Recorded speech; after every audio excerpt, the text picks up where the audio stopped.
মুসা আলাইহিস সালাম আল্লাহকে জিজ্ঞেস করলেন, ইয়া রাব্বি আয়াগলিবুকান নাওমু, আল্লাহ আপনার কি ঘুমে ধরে না? সুবহানাল্লাহ পড়েন। আপনার উপর কি ঘুম বিজয় লাভ করে না?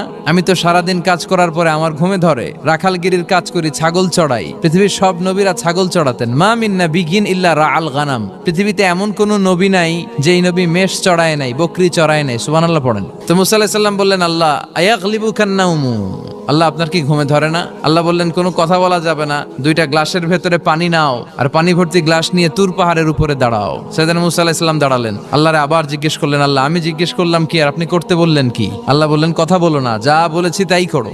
আল্লাহর সাথে বেশি কথা চলে না, তিনি সব রাজার বড় রাজা, মহারাজা। চিল্লা এখন ঠিক কিনা? তো মুসা আলাইহিস সালাম কিছু বলতে পারে না, পানি নিয়ে দাঁড়িয়ে রইলেন। মুসা আলাইহিস সালামকে আল্লাহ বললেন, তুমি দাঁড়িয়ে থাকো। আর ঘুম রে বললেন, ঘুম তুই মুসারে ধর। ঘুম যে এবার সাইয়েদনা মুসা আলাইহিস সালামকে ধরেছে। উনি ঘুমের ধাক্কায় আর থাকতে পারে না, একবার ডানে যায় আর একবার বায়ে যায়। ঘুমের ধাক্কায় হঠাৎ করে কাত হয়ে পড়ে যায়।